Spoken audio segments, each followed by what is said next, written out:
In the darkness of a stifling dawn in the Recôncavo Baiano region of Bahia, 1805, the illusory peace of the plantation was shattered by screams that cut through the air like blades. The sounds came from the forest, desperate, endless, and no one dared leave their mats or beds to see what was happening. The dogs barked frantically. The smell of sweat and blood seemed to penetrate the mud walls. When the sun rose, the scene they found made even the masters pale. Only the bloody boots of the region's most feared overseer, thrown at the entrance to the sugar mill. No one could explain how it had happened, but everyone began to whisper a name with fear and reverence: Nzinga, the woman marked by chains who dared to defy the system, who transformed pain into justice and became a living shadow among the sugarcane fields. This is a story you've never heard in books, but one that still echoes like a warning in the heart of colonial Brazil. Before diving into this story, sign up now and activate the bell, because here you'll hear stories that no one else has the courage to tell. Colonial Bahia pulsed to the sound of muffled African drums, the cracking of whips, and the creaking of ox carts laden with sugarcane. Salvador was the heart of the Portuguese Empire in the Americas, with bustling ports, ships arriving and departing laden with sugar, goods, and often people forcibly uprooted from their African lands. The city teemed with merchants, soldiers, clergy, and aristocrats, but one only had to move a little further from the coast to find a very different scene. Isolated sugar mills, hidden among vast sugarcane fields, erected their Casa-Grande, like imposing fortresses, symbols of the power and wealth of an elite who lived off enslaved labor. These white buildings, often adorned with blue verandas and windows, were surrounded by dark, small, and stuffy slave quarters, where dozens of men, women, and children slept on mats on the clay floors, surrounded by fear and exhaustion. The atmosphere in the Recôncavo was heavy, not only because of the humid heat that made clothes stick to the body, but also because of the tension that hung in the air.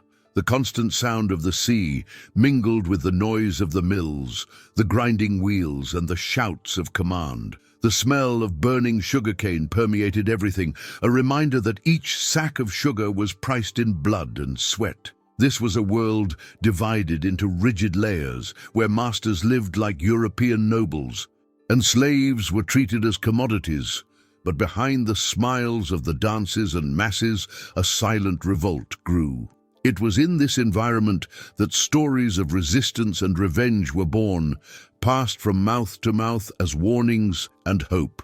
Quilombos, hidden in the forest, became refuges for those fleeing the scourge. Mothers taught their children songs that held secrets, escape routes, and coded messages. It was a Brazil in transformation, where every gesture carried risk, and each night could bring new revelations. The big house, with its pomp and arrogance, could not contain the fear it felt for its own captives. Many masters slept with weapons by their beds, fearing that the early morning silence would be shattered by an uprising. The slave quarters were more than a place of suffering. They were a space of unity, where men and women, even in the midst of despair, forged deep bonds of solidarity and nurtured dreams of freedom. Behind the scenes of that brutal reality, stories grew that time would transform into legends.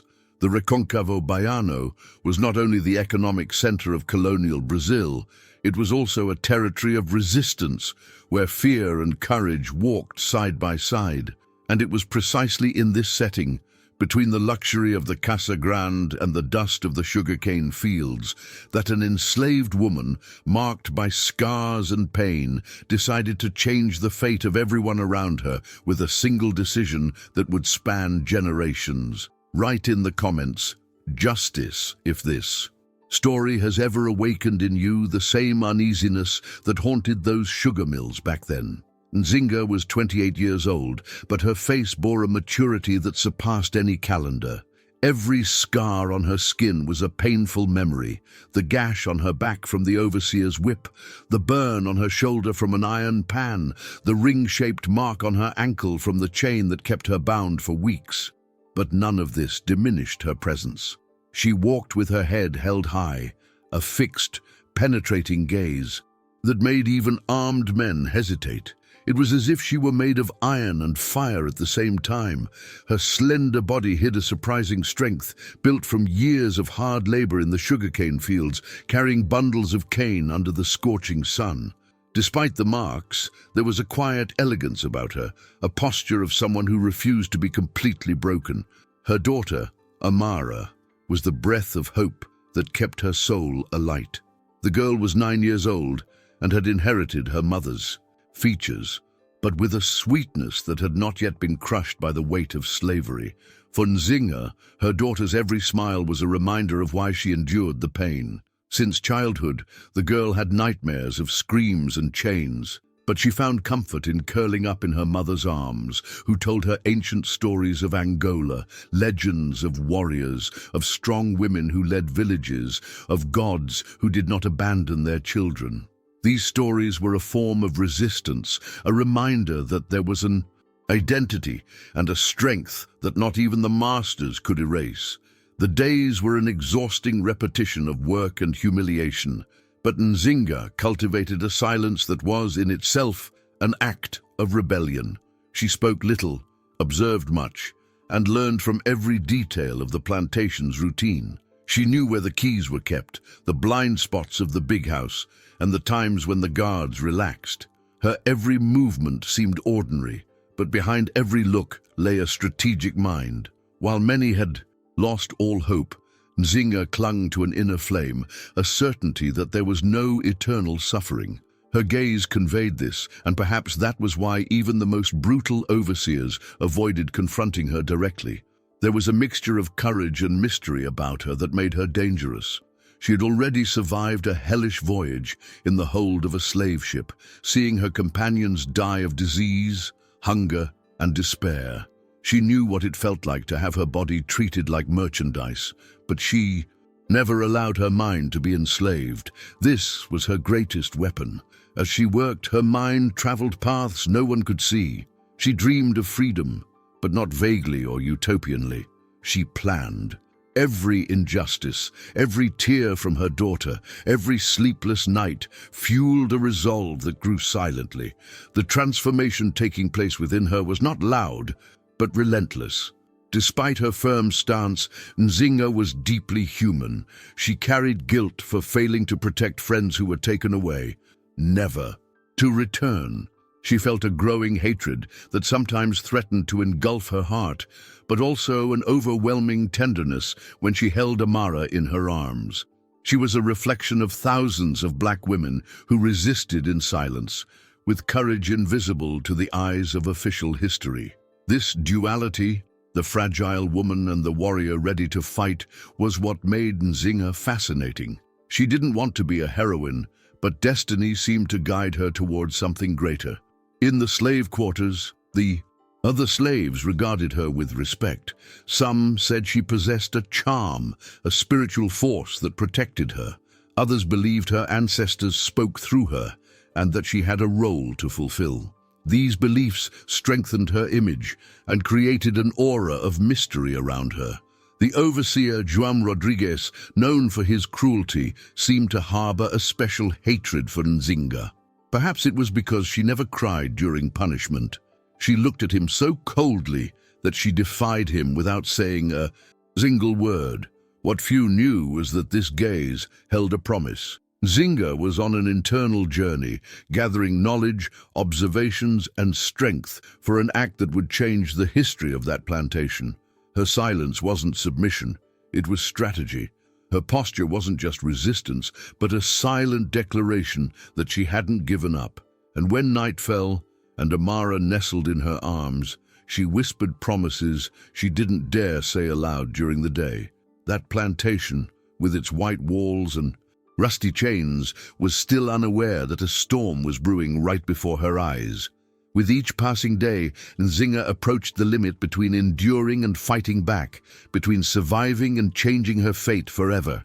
It was only a matter of time before this silent fire found a spark to ignite everything around it. Type, "I would not be silent." Let's see how many people would give voice to Nzinga's courage at that time.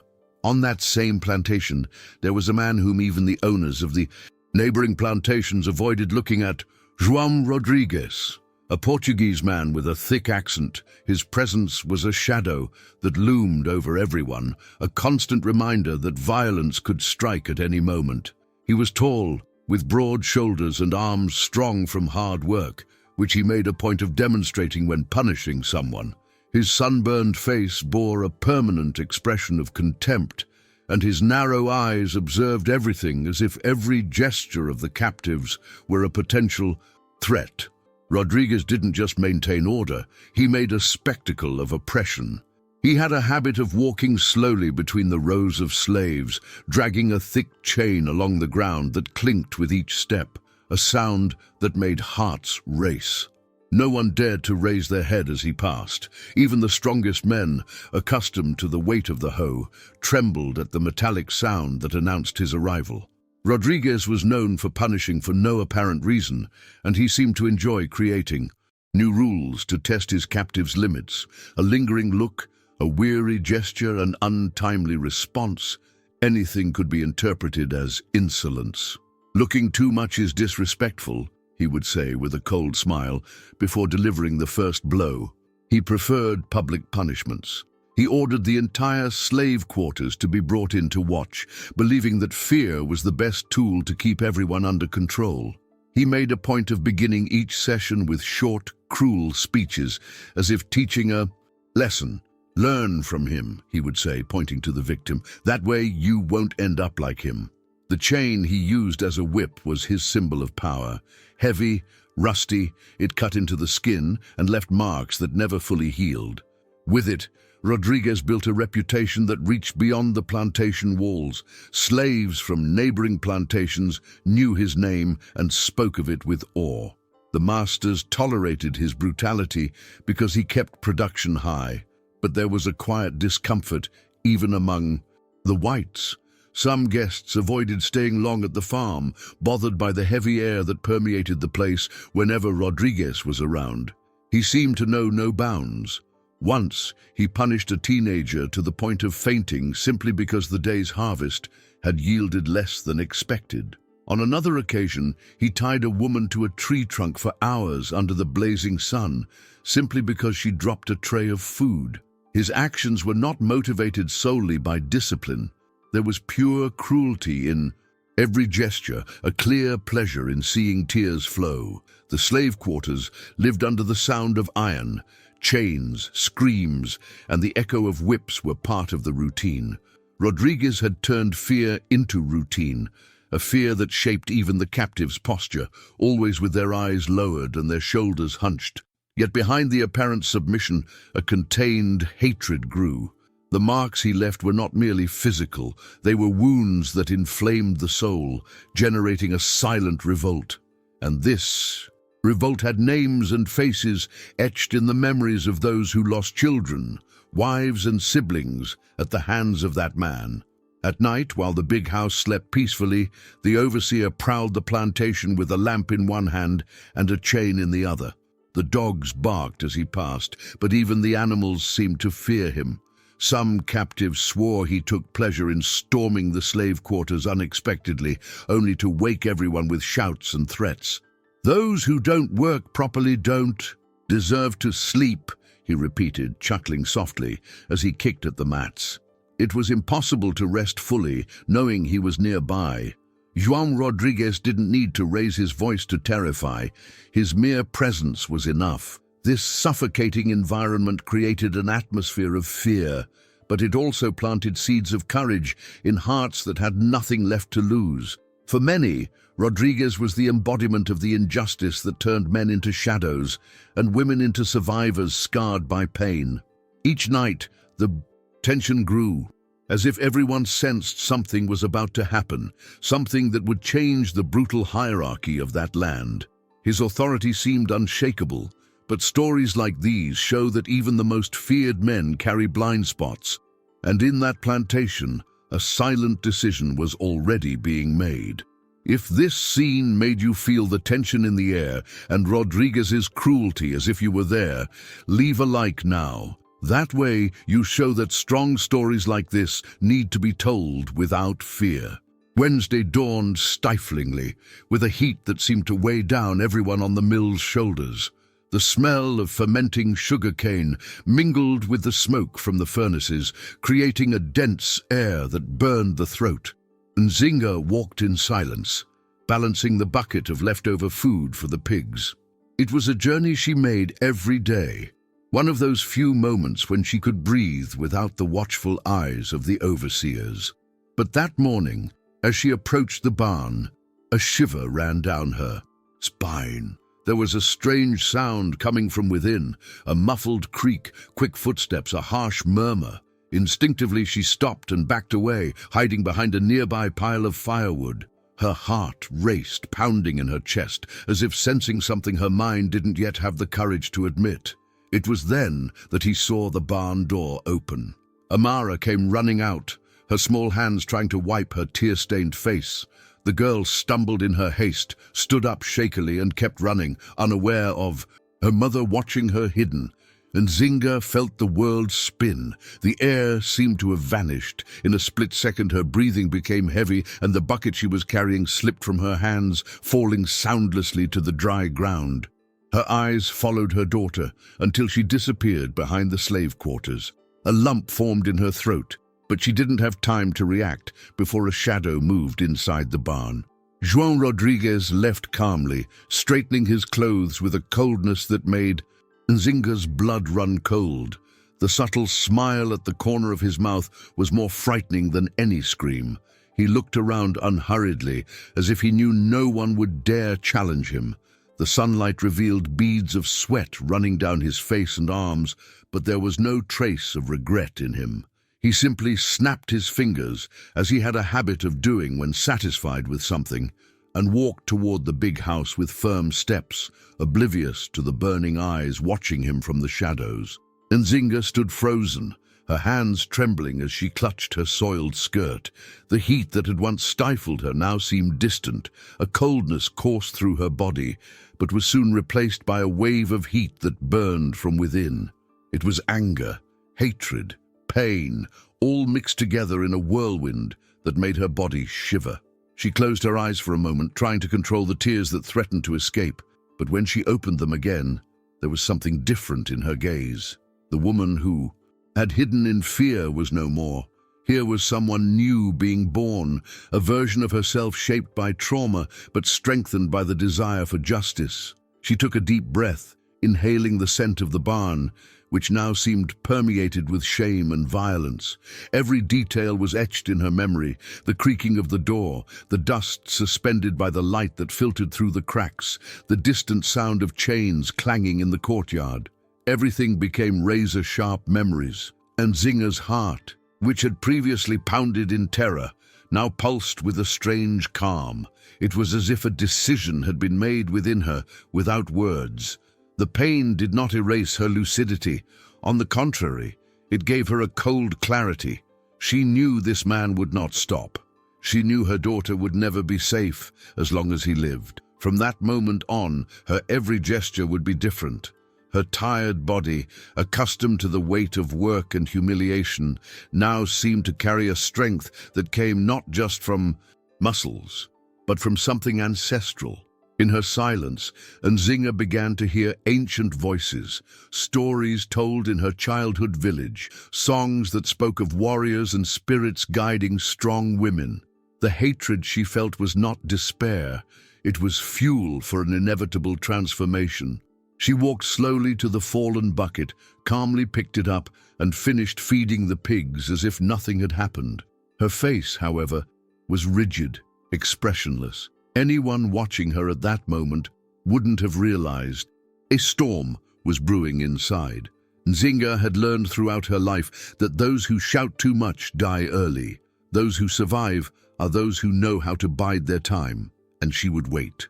Observing the mill around her, Every detail seemed to take on new meaning. The tools abandoned by the workers, the tool shed with its loose locks, the predictable routine of the overseers. Everything was valuable information. Everything could become a weapon. The sense of helplessness that had plagued her for years was beginning to fade, replaced by a quiet determination. The image of her daughter running in tears was etched in her mind like fire on dry wood, and Nzingha knew that vision would guide her every step from now on. She didn't just feel hatred, she felt a responsibility. The same courage that had kept her alive until then, now transformed into a restrained fury, a silent promise that this would not go unpunished. The farm continued its normal rhythm, workers shouting orders, oxen pulling, sugarcane carts, the sun scorching the earth. But inside Nzingha, something irreversible had happened. Amid the noise of the mill and the smell of blood that seemed to permeate the air, a new version of that woman was born. A version that feared no chains or lashes, because she had already lost everything that could be taken away. Now, all that was left was to fight. If Nzinga's pain also ignited something inside you, write in the comments, "This pain demands justice. Let's transform this," seen into a collective cry that echoes centuries later. After that terrible day, Nzinga carried a pain in her eyes that not even the most brutal punishments had been able to awaken before. Her daughter, Amara, seemed to have lost the sparkle in her eyes. The girl didn't speak, didn't eat, or even accept the water her mother insisted on bringing to her lips. Fear had taken hold, so that the child's every movement was slow, as if even breathing were too heavy. Nzinga would rock her during the few hours of rest, softly singing the ancient songs of Angola, but now even those once sweet melodies seemed funereal. Amara shivered whenever she heard heavy footsteps outside, clutching her mother's arm tightly, as if the world were a place from which she needed to hide. Even with her heart in pieces, life continued. Nzinga had to work, and Amara, traumatized, was forced to help her in the farmhouse kitchen, lugging pots larger than her and carrying plates too heavy for her frail arms. The days were a silent sequence of humiliation and fear. João Rodrigues passed by them both with a cold gaze, satisfied with the absolute control he exerted over the family. Every time his eyes met Nzinga's, her stomach churned, but her expression remained calm. Inside, however, a storm was brewing. The hatred that had once been mere pain began to transform into icy determination. With each tear his daughter shed, an idea took shape in her mind. Nzinga spoke to no one. She trusted no one. She knew that any whisper could mean her death and Amara's, so she retreated into an even deeper silence, keeping everything to herself, observing, calculating, memorizing. Sleepless nights became part of her plan. While the slave quarters slept, she studied every detail. The position of the tools, the overseers' schedules, the sounds that signaled the guards' shift changes, the places where the forest thickened. What had once been mere routine was now a mental map. She began to notice Rodriguez's habits. With the precision of a hunter, she observed when he drank more than he should, when he relaxed after an exhausting day, when he left his chain whip leaning in a corner. She mentally counted his steps at night, from one end of the courtyard to the other, until she knew by heart when he stopped to light his pipe, when he spat on the ground, when he climbed the stairs of the big house. Nothing escaped Nzinga's watchful eye. During the day, she worked in silence, but inside, every movement was a rehearsal for what was to come. She also began discreetly collecting everything that could be turned into a weapon: a piece of rope forgotten in the wagon, a sharp stone lying near the road, an old machete forgotten near the kitchen. Everything disappeared without attracting attention and was stored in a hole at the back of the slave quarters, covered with old mats. Her hands, calloused from work, moved with the naturalness of someone accustomed to survival. No one suspected. To others, she was just a tired, obedient woman caring for her traumatized daughter. But inside her, a plan was being woven with patience and precision. The fear that had once paralyzed her was now fuel. Every memory of the day she saw Amara running away in tears was a spark, igniting the flame that burned silently. Nzinga no longer cried, no longer trembled. She had gone from victim to strategist, and this made her even more dangerous. In the few moments she could get away, she walked discreetly through the plantation, feeling the terrain beneath her feet, assessing which spots might hide an ambush, which paths might serve as escape routes. She knew the place better than any overseer, better even than Rodriguez himself, who believed he controlled everything. With each passing day, she refined her plans in silence, mentally replaying each step. She knew she wouldn't get a second chance. She knew that if she failed, her daughter would pay with her life. This certainty made her a cold, calculating, yet also extremely focused woman. What had once been fear transformed into a kind of dark courage. Nzinga had only one opportunity, and she waited for the perfect moment with the patience of someone who had seen death up close many times. To the outsider, nothing had changed. The mill continued its usual rhythm, oxen pulling carts, men singing mournful songs as they cut sugarcane, overseers shouting orders, the scorching sun scorching the earth. But beneath this seemingly unwavering routine lurked an invisible tension.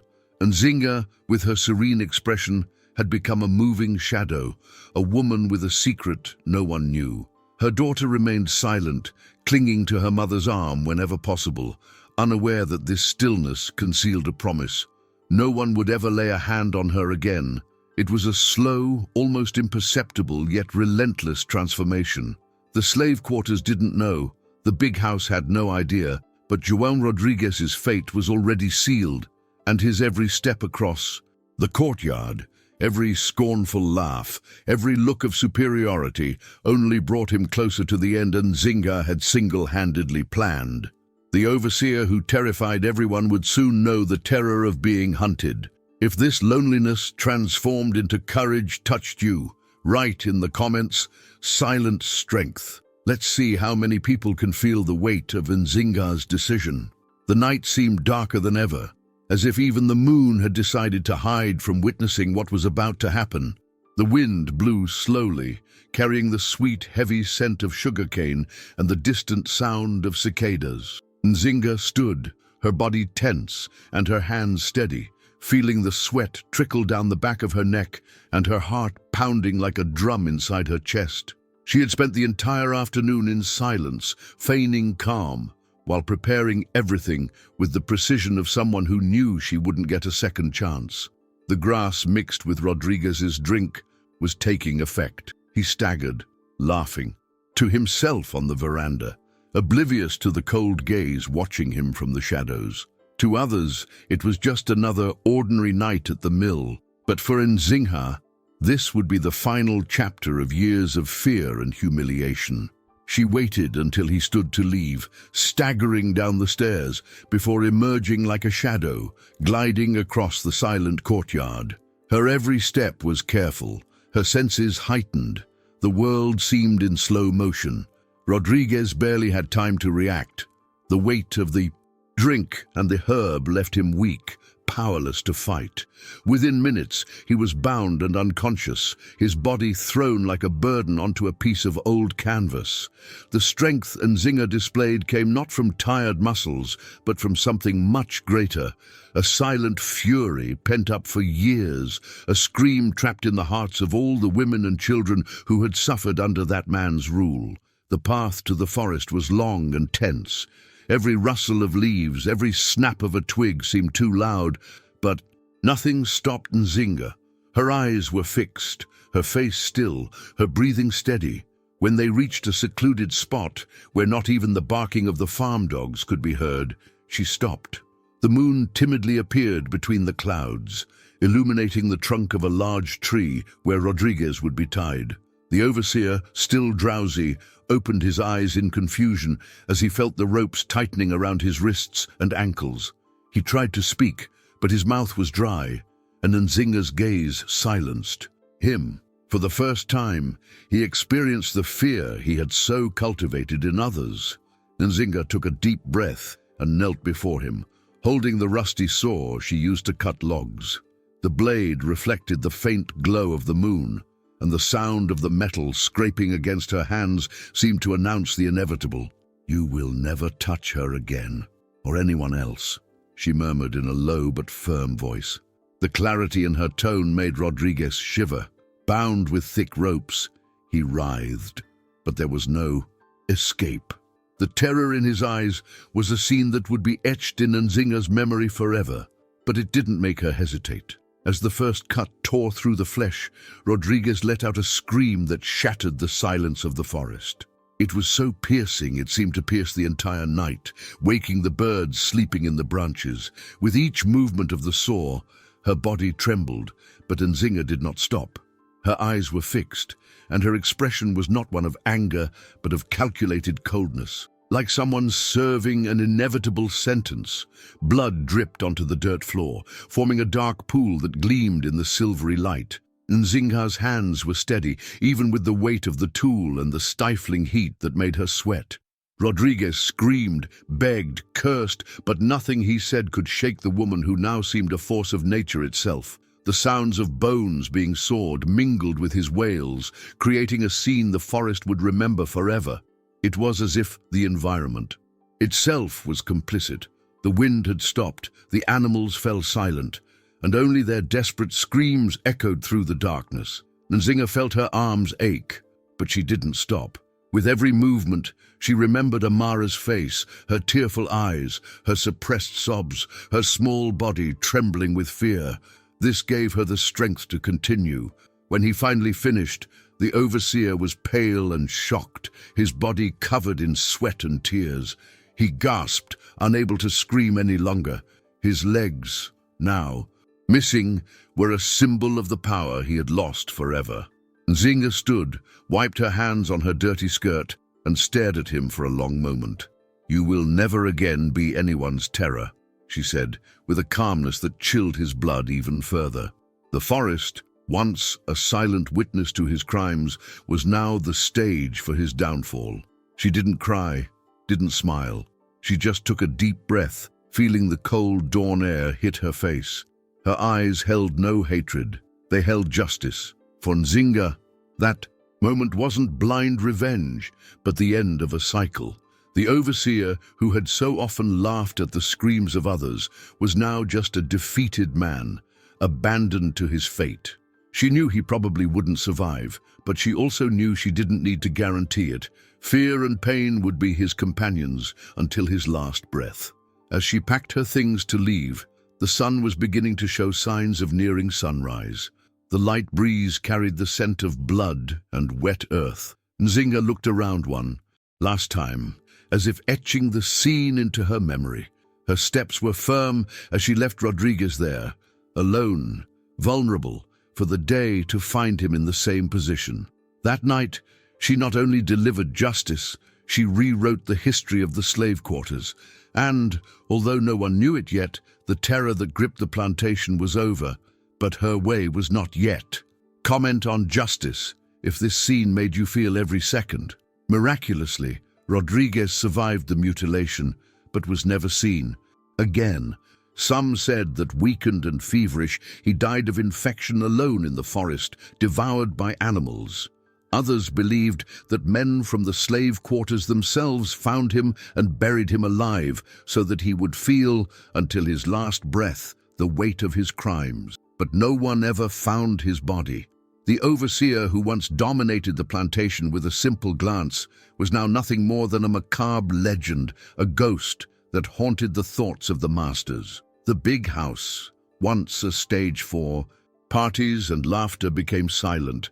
With every snap of a twig in the yard, with every whisper of wind hitting the windows, the residents glanced at each other nervously.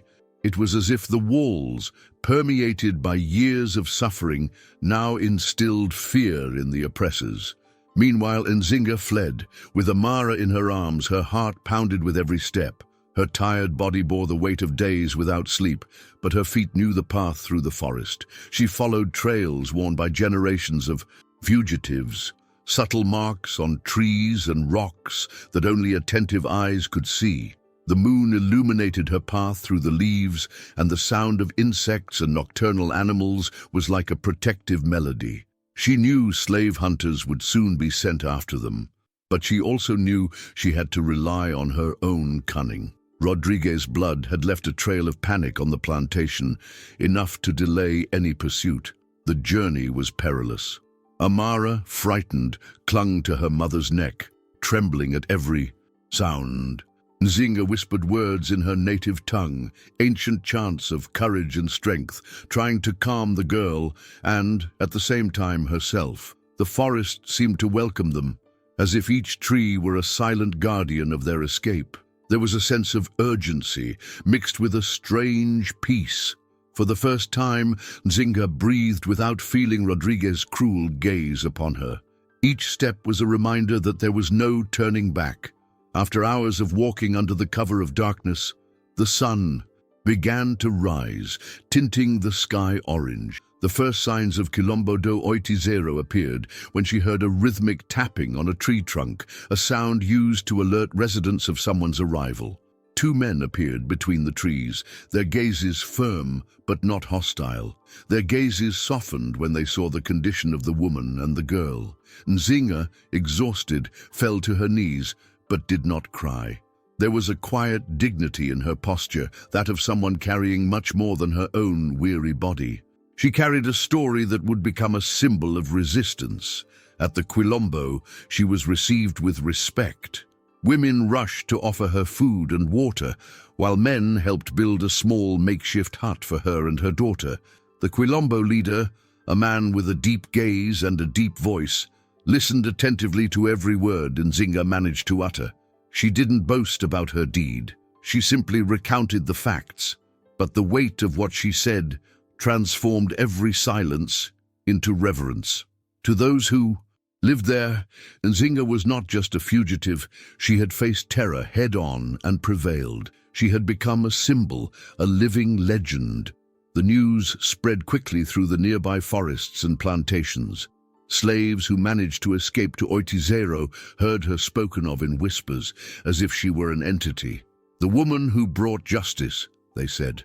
For the masters, the name Nzinga became a threat. For the slaves, it was a breath of hope. The stories grew, mixing truth and myth. Some said she had the help of spirits, that the forest protected her, that no one would ever be able to catch her.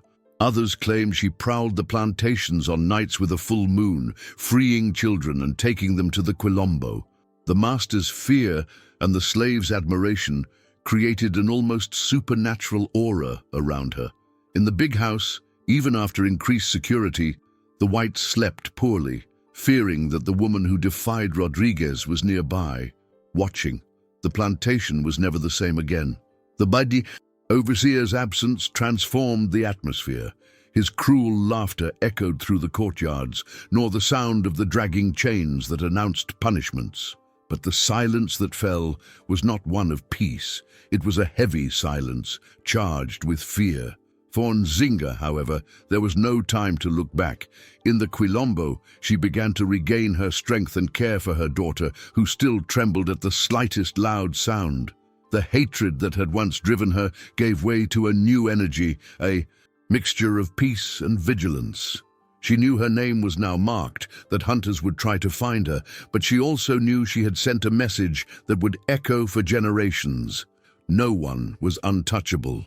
The woman who had once been seen as just another slave now walked with a different dignity. Every scar on her body told a story, and now she had a new one. The story of someone who transformed pain into justice.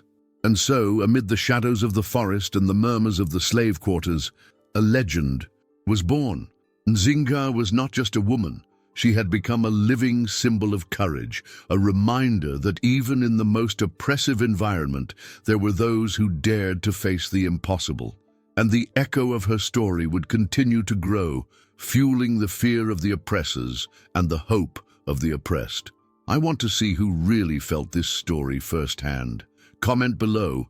I'll be reading everything. Nzinga's story may seem like a legend constructed over time, but it is a stark reflection of a reality that shaped not only Brazil, but also several countries for centuries. This particular story took place in the Recôncavo region of Bahia in the 19th century, a place that was not only one of the largest sugar production centers in the world, but also one of the territories where the blood of enslaved Africans watered every inch of land. Thousands of men and women were torn from their homes, subjected to exhausting workdays and a system that thrived on violence. But behind this apparent submission lay a silent network of resistance that spread like roots underground. Quilombos emerged in strategic locations, hidden in the forest, organized with precision and led by men and women who refused to accept the fate imposed upon them. Stories like Nzingha's have been repeated many times, albeit silently, erased from official records. Women who lost children, wives who buried husbands, sisters who saw their homes destroyed, found in their pain a reason to fight. The courage of these figures was not driven by glory or recognition. It was a matter of survival. Each act of rebellion was a message sent to the system. They had not broken every spirit. In a Brazil that prided itself on the wealth generated by sugar, true wealth lay hidden in the indomitable spirit of those who resisted, transforming dense forest into refuge and suffering into fuel for the struggle. The Recôncavo became a land marked by contrast. The luxury of the Casa-Grande, with parties, porcelain, and imported furniture, surrounded by dark slave quarters where body and mind were tested to the limit. But it was also a region of stories that spanned generations, fueled by the whispers of slaves around campfires, the sound of drums defying prohibition, the gaze of mothers cradling their children as they planned impossible escapes. These accounts were not just narratives. They were a way of keeping alive a hidden truth that power sought to bury. Nzinga was neither the first nor the last to transform pain into justice. Quilombos, like Oitizero, where she found refuge, were more than hiding places. They were centers of organization, where strategies were devised, alliances were built, and a new concept of freedom was cultivated. In many cases, quilombolas negotiated with other plantations, carried out risky rescues, staged ambushes, and even protected escaped children. These stories are proof that resistance was not born from an isolated revolt, but from a collective mindset that believed in transformation even when the world said it was impossible. Rodriguez's absence from the plantation marked a silent change. Without a body to bury, he became a haunting, a ghost who lived in the imagination of the masters and a symbol of victory for the captives. Fear shifted. Suddenly, those who had previously felt untouchable began sleeping with their doors locked, their windows closed, and their hands on loaded weapons. Nzinga's story spread through the sugarcane fields, passed by. Word of mouth, crossing neighboring plantations. She didn't need to be present. Her name had already become a reminder that power was not absolute. Every detail of this narrative carries more than shock or vengeance. It carries the weight of a truth that Brazil rarely tells. Throughout the 19th century, as the country grew based on slave labor, thousands of people dared to challenge the system, paying a high price for it. Their stories were silenced, distorted, but never erased. The legend of Nzinga is, in fact, a portrait of the fighting spirit that spans generations. It is an invitation to look at the past without filters, without softening, to recognize the strength of Black women who wrote chapters of resistance that never made it into books. And it's impossible not to feel the impact of this story when imagining a scarred woman carrying a traumatized daughter, finding the strength to rise up against a man who symbolized terror. She fought not just for revenge, but for dignity. Nzinga represents all those who, faced with fear, chose to rise up. And this legacy still echoes in every forest that sheltered fugitives, in every quilombo that resisted the hunts, in every ancestral song that has survived the test of time. What you just saw is just the beginning. Click on the video below and discover the next story. But get ready, because it will leave you speechless. If Nzinga's story gave you goosebumps, wait until you hear this.